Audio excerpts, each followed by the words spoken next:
یو جنتی ته څومره څومره حوري نو د ادنا جنتی حوري باویاوي او د اعلی جنتی ورپسې زداس سوال کوي چې دا خپل خزه بچرته خزمشتا وادم کړي ودونه هم کړي کنه ودونه اوس حوري چې جنتی ته ملو شي د خپل خزه بس پوزیشن علما لیکي چې په جنت کې د جنتی خزه با دا دغه ټولو حورو سرداري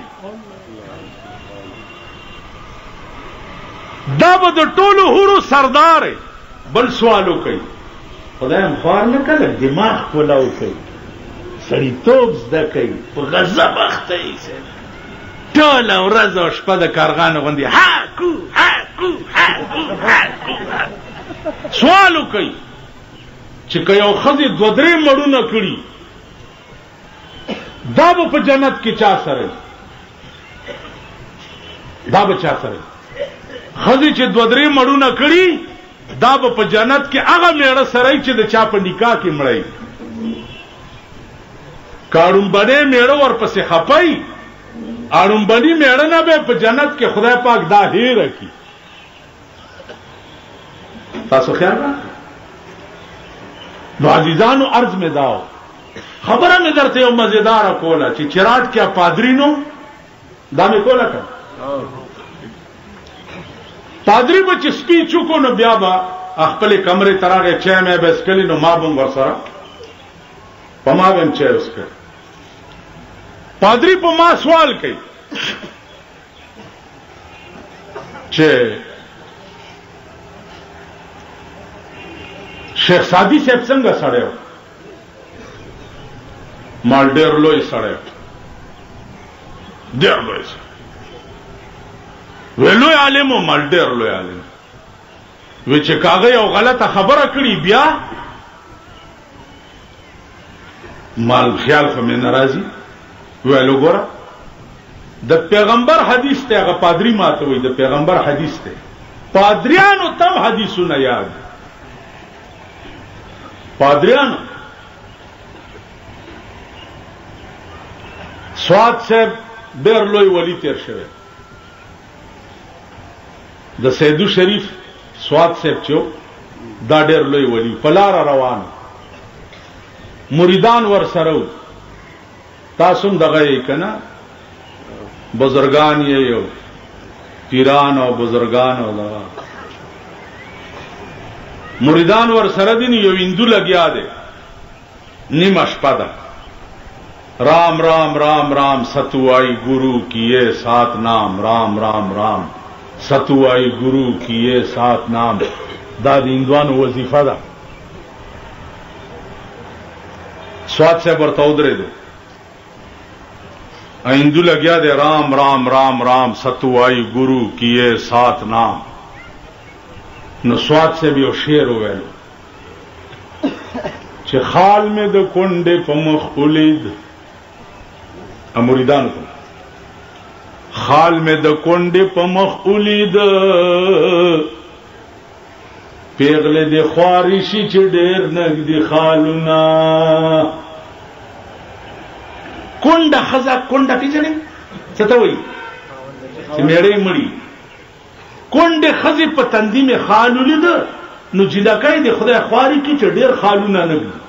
جنکای خو ډېر حق لري د دې معنا دا وا چې هندو می د بت په عبادت په نیمه شپه کې ولید نو مسلمان د خدای خوار کی چې د دسي حقيقي خدای عبادت د شپې نه کوي صاحب د سواد دا ډېر لوی سره نو پادری تاوم حدیث د پیغمبر یاد ده ماته وی چې پیغمبر فرمایلی دي چې کونډه خزیتا چې میړه ملاو شي فورا دی ور سره نکاح کړي فور تاخير دی پکې نه کوي او شیخ سادی څه وای هغه وای برای راس برو اگر چه دور باشد زن بیوا مکن اگرچه حور باشد پس هملار زکا لریوی او کنډه خزه مکوه که د حورې غوندې ښایسته یي نو شیخ سعدي وایي کنډه خزه مکوه که د حورې غوندې ښایسته یي ومم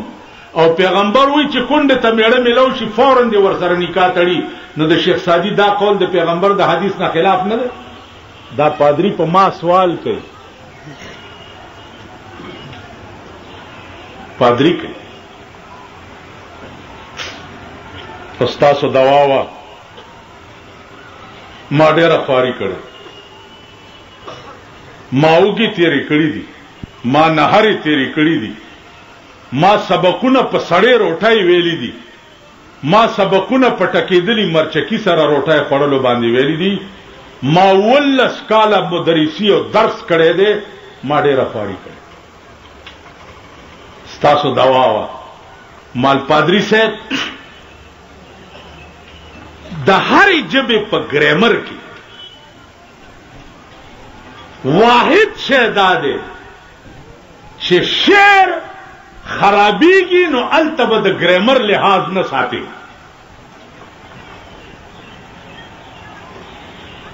دا شعر داسې دی چې برای راست برو اگر چې دور باشد زن را بیوا مکن اگر چې حور باشد د دیرین مخ کې الف ته را بیوا مکن خالف زکه لري کړی دی چې د شعر دا شجا ورانیږي نو حقیقت کې شعر داسې دی ویل بیا څه مطلب شو مال بیا دا مطلب شو چې برای راست برو اگر چې دور باشد زن را بیوا مکن اگر چې حور باشد خزه مکونډوا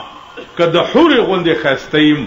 چې ښایسته ښځه وګورې میړه والا مړ کې چې دا زه په نکاح والم نو شیخ سعدي وایي دا کار مه کوه مال د دې شعر دا مطلب دی او د حدیث خپل مطلب لاس راکو ما ته وایي آفرین ستا په مور او پلار دا سوالونه ما په ډېرو مولیانو کړي دي خو یو هم جواب نه ورکړي ما ته وګورئ بیا په ما یو سوال کوي چې تاسو وایئ چې عیسی علیه السلام ژوندی دی او په اسمانونو کې اوسي مالاو دا خو ټیک ویل ستاسو پیغمبر وفات دی او ځمکې لاندې دی ټیک ده مال دام ټیک دی ویل زمونږ پیغمبر خدای ځان له بللی دی اسمانونو ته او ستاسو پیغمبر د ځمکې لاندې دی نو رتبه زمونږ د پیغمبر اوچته ده او که ستاسو د پیغمبر اوچته ده دا د پادری سوال دی ساينس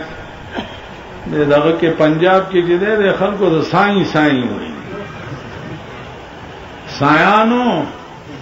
دا د پادری سوال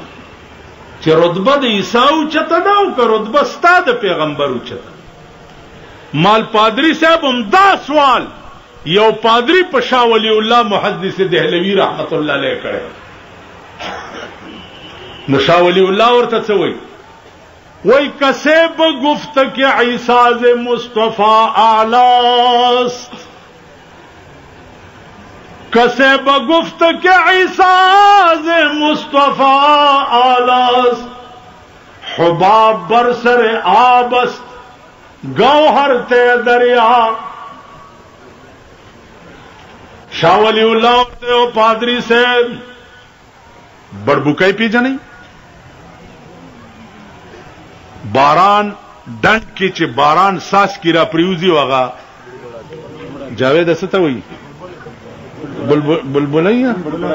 بڑبڑاکای نه کوټه جو وکړ ورته څه وای بڑبونیا تاسو د عجبم څه کتابي غونډه ده دغه کار خانکه چاګینه چولپاګینه امبرسری منجایا غاسپاګینه دیوال دی سوري بیگینه بڑبړایا ساس کې را پریوزی هغه بڑبړکای جوړ شي نو بڑبړکای دوبو د پاسه او ملغلره د دریاب په بیخ کې وی نو رتبه د ملغلره او چته ده او که د بڑبړکای او چته ده شاه ولی الله ورته وای چې دا اوچتواله دلیل د رتبه نه ده همیشه د پاره پاس چې وی سپک شي وزنی شي چې وی د زمکه لاندې زمون پیغمبر وزنی ده زکه د زمکه لاندې دی خو وګوره بل سوال دی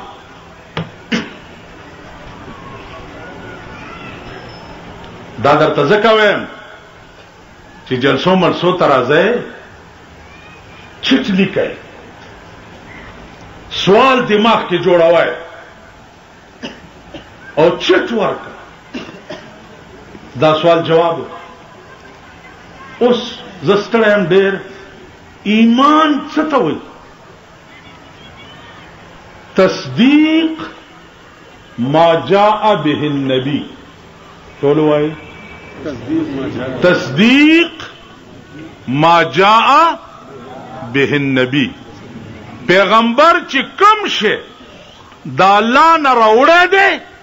پاغي یقین کول دې ته څه وایي ایمان وایي اوس ایمان زیاتیږي او که کمیږي دې کې د احناف او د شوافی اختلاف ته ادر توسنه چیرم اسلام څه ته وایي اسلام په عربي کې گردن نهاده ته وایي غاړه اخول دته اسلام وایي ګوره قران کې راځي ابراهيم عليه السلام ته خدای پاک وې زوی حلال کا زوی روان کو لاس په ورته تړل بناته بوتلو دواړه ودرېدل فلما اسلما وتله للجبين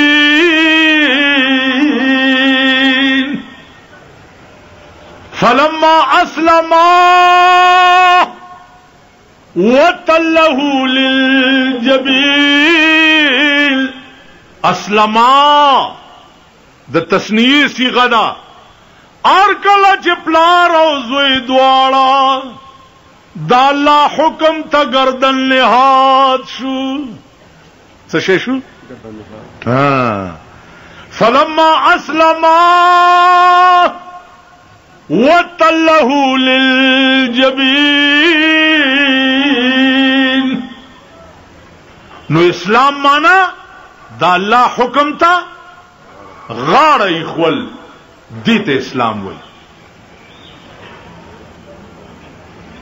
دین ستوي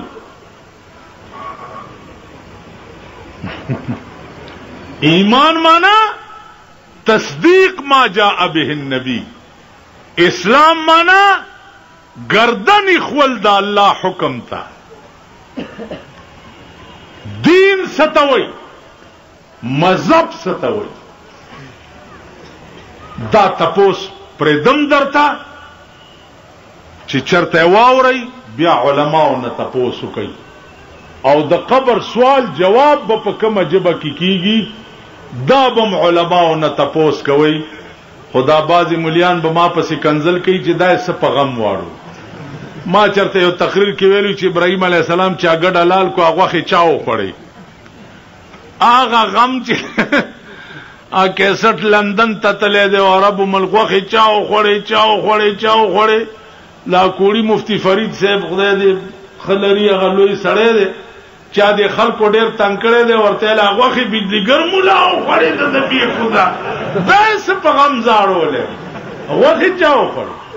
او دا تحقیق کوي چې د قبر سوال جواب په کومه جبه کیږي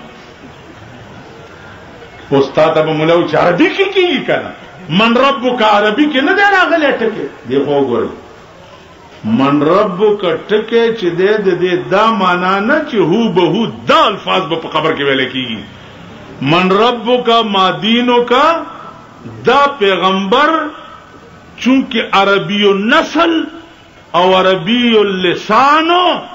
نو خلق ته وی چې دا الله د توحید او زما د رسالت تپوس بکیږي اوس په کومه جبه بکی لکه اوس ابراهيم عليه السلام قصه خدای په عربي کې پیغمبر ته بیان کړی لکه نه کړی نو ما به خبره پوهیږم نو دا پیغمبر حکایتن ویل دي د دې دا معنا نه ده چې په قبر کې سوال جواب په کومه جبه کې کیږي بیا بل تپوس کوي چې په عالم ارواح کې د دنیا د پیدایش نه 4,000 کاله مخکې روحونه پیدا وو 4,000 کاله مخکې نو د روحونو جبه په عالم ارواح کې څه وه کومه جبه وه دا خبرې زده کوي په آرام کښېنئ ټول یو مسلمانان یو د یو خدای بندگان یو د یو پیغمبر امتیان یو د یو امام ابو حنیفه هم مسلک یو کزه تقریر کوم دا دیوبندی د اولیاء نه مني دا پلانې بریلې ده زیارتونو ته سجدي کوي دا ټول د اعتدال صورت تراشي بریلی او دیوبندی خبرې پکې نشته یو قران یو حدیث یو مذهب راشي ټول پړاو به کو او به ګورو چې هغه څه ویلي دي تبم پر روان شي زبم پر روان شم اولیاء د خدای دوستان دي اولیاء چې څوک نه مانی اولیاء او نزدېکت نه بغیر د سړي ژوند جوړیږي خو اولیاء پکار دي دکانداران نه اولیاء کم غنده اولیاء کم اولیاء د غرغشتو مولانا غنده اولیاء د ډوډۍ مولانا غنده اولیاء د مولانا اشرف علي تھانوي غنده اولیاء د غلجو د میا صاحب غنده اولیاء چاته چې په ژوند رسول الله صلی الله علیه وسلم پټکه ورکړ په ژوند دا د اورېدو خبره درته نه کوم دا اورېدو نه په ژوند صوفي جمیل د روضه اقدس خادم دی روضه مبارک ته ولاړ دی او سترګې پټې شوې حضور علیه السلام راشي پټکه ولور کو چې دا والا او د بوټو سه په وخت کې قافلې به د حج د کابل په لار باندې تلې په دې قافله کې میا محمد جان را روان دي دا پټکه هغه تور صوفی جمیل 80 میل مزالو کو قافله ودرو لا پټکه میا محمد جان لور کو چې دا بیګاستا امانت پیغمبر را کړ ا پټکه هغه پټ الله دې مفتی محمود صاحب غریق رحمت کی هغه ما ته ویلي چې میا محمد جان متعلق په مدینه منوره کې ما ته صوفی جمیل دا خبره کړې 82 کې زه عمره تلاړم مدینه ته او د صوفی جمیل کور ته ورالم پښتنه مې ته وکړه چې دا کیسه څه وه هغه ورور نور نیم خبر روزه مبارک ته ولاړم صلوات و سلام میوي او سترګې مې پټې شوې او حضور علیہ السلام راغه او زمالاس کی پټکه کې خو راته وی چې میا محمد جان را روان دي دا پټکه غلا ورک ما تصدیق په مدینه کې د صوفی جمیل نو چرالم میا سے پورون ختم چې دا پټکه ماته وخه نه علما سره نشتا مال پریدم دینا پریدم دینا خیبره دا ستاسو خالد منصور صاحب چې زبونګو سیکټری لوکل باډي دی دا بمزان سره بوتلو دا باس مې د په مخ کې میا صاحب سره چیړ دغه وخت کې زمونږ د پیښور ډیپټي کمشنر دا مې بوتل ول ما متنګ ونیشت مال پریدم دینا ما ته بدا پټکه خې نو ما ته وای چې که خلکو ته پته ولګي چې په دې کور کې د پیغمبر پټکه نو خلق به دیوالونه صفای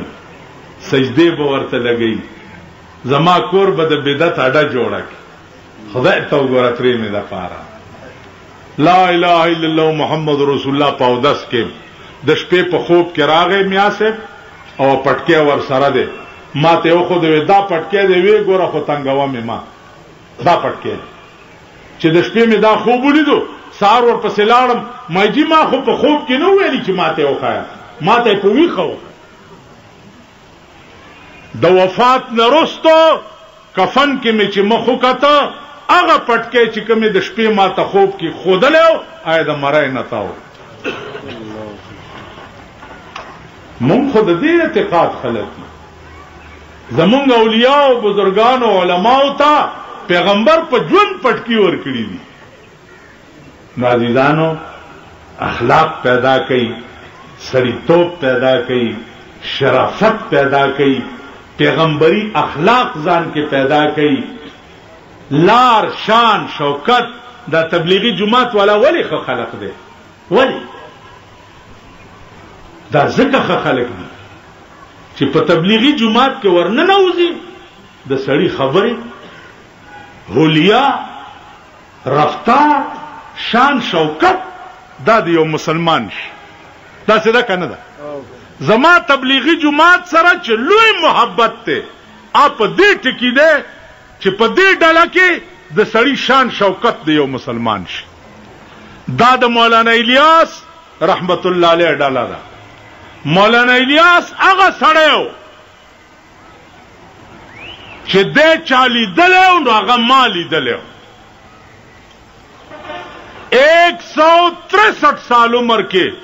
مولانا عبدالمعبود سے په اسلام آباد کې په 84 کې وفات شو. 163 سال گلگت والا. ورالم تپوس میں تیو کو ماته چې مالجی دا زما مرګري وي چې مونږ ته بیعت وکا. ماته ویل ته بیعت کا. ما زه خو پیر نه، ماته ویل ته پیرانی پیره ته. ما زه پیر زه ځان نه لوړې نه پداوې، ما زه پیری کولای شم. وی چې نه، پښتنه مې ته د مولانا الیاس صاحب وکړه چې دا څنګه سړی ویلې تپوسې بچیا مکوا. یو طالب په مسواک په دې پوزه والے او په مسواک داس. نو د شپې دا طالب کوټې ته ورغی، ورته جړل او معافي ته وو. په دیم تسلیو نشوه. نو سحر مال راغې او زی ځان سره کړم او دا طالب کوټې ته په جرګه ورالو چې مولانا الیاس صاحب وی چې ما معاف کا، که په قیامت کې په دې مسواک د والو بدل کې زه خدای راونیوم نو ما به څوک خلاصوي. دا د مولانا الیاس د تقوا عالم دا عادت شوی وا. نن په ټولې دنیا کې وګوره د اسلام نوم روس ته، چین ته. تاسو څه وکړه؟ د کبانو رونه یې ملته ګرځي چې کوم ځای ګرځي. تاسو خپل مونږ ټول کافر کړه. مونږ پاکستانیانو ټول خپلو کې یو بل کافر کړه، بل څوک هم مسلمانان کړي نه دي. خو ته ما کافر کوه، زه تا کافر کوه، ته ما بد زناور کوه، زه تا بد زناور. ته خو وګورئ د چین یو وفد راغلی، د چین پروسه کال یو مولا پکې عربي ویله. نو هغه مولا ما ته وایي چې فاذهب معي الى السوق انا اشتري المرقات شر مشکات. ما سره بازار ته لاړ شه د مشکات شریف شر عالم. نو ما ورته ویلي چې ما تفعلوا بالمرقات، ما تفعل. ما توي انا ادرس المشكات في البيكينج، اذا فرغت من الدرس انا اشغل في التبليغ. په پیکینګ کې زه د مشکات شریف درس ورکوم او چې د درس نه اوسګار شم بیا په تبلیغ کې مشغول شم. 10,000 چینیان می مسلمانان کړي، 10,000. دا سي عربي ویل. تاسو عربي درځي؟ اما عبد خان سے جمعات کی مولا تقریر کولو، یا عرب راغه ورته یا شیخ فتركني انا اسال من الناس ليس معي الزاد والراحله، انا اذهب الى مكه وليس معي شيء فتركني ساعه واحده. نا مولا ورته وی چې چپ کرو، چپ کرو. نو عرب ورته وی چې یا شیخ انا لا ادري اي شيء، چپ کرو. ما ادري اي شيء، چپ کرو. قلت لك فتركني انا اسال من الناس اذهب الى مكه ليس معي زاد والراحله وقلت چپ کرو. نو عرب ورپورې خندل چې ویلار په منبر تقریر کې او د عربي دومره ټکانه درځي چې هغه ته وایي چې اوس کو.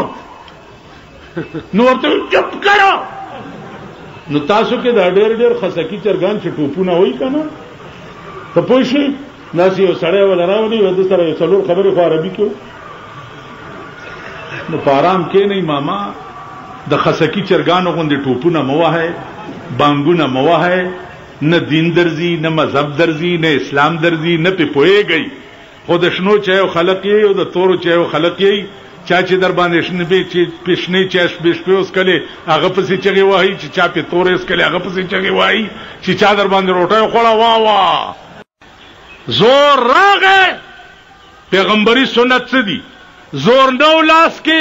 حدیبیه کې صلح وکاو د مکې نه واپس لاړو چې زور لاس کې راغی او په مکه راغی او مکه فتح شوه بیا وی جاء الحق وزهق الباطل جاء الحق وزهق الباطل ان الباطل كان زهوقا بیا د آیات وی او د کعبه په ګوټونو باندې ګرځیده نو زه به د آیات ویم او په پاکستان کې به ګرځم او دا غټ غټ سنبور به مې رانیولي او په هر چوک به یو غټ سنډاز وړنګي سرلاندې او خپې پاس چې دا ستا د پلار ملکو हमको तो मुयस्सर नहीं मिट्टी का दिया भी हमको तो मुयस्सर नहीं मिट्टी का दिया भी और गरपीर का बिजली और चिरागों से है रोशन माँ खुदे د خاورو تیلو ډیوه ماته نه ملاویږي او د پیر صاحب کور کې د چراغان بلیږي نه په دې ملک زمام حق مساوات محمدی الله کی چې په دې ملک راشي مساوات محمدی چاته وای مساوات محمدی دې ته وای چې په غزوه خندق کې صحابه او تدری ورځ روټای نه و ملاو خېټه پورې کاڼي تړلې د لوګي یا رسول الله د لوګي مړش پیغمبر لمنو چتا کړه خېټه ورته وکتا چې وې کته نو پیغمبر دوه کاڼي خېټه پورې تړلې چې صحابه تاسو څه خیال دی چې تاسو پیغمبر روټه خوړلې دا تاسو وګي زه تاسو نه زیات وګي الله دې دا نظام په دې ملک راولي امين مساوات محمدی دې خدای راولي نو زما عزیزانو قران وایي چې د جنت د حورې زیړې تورې مندره قران ویندا کأنهن الياقوت والمرجان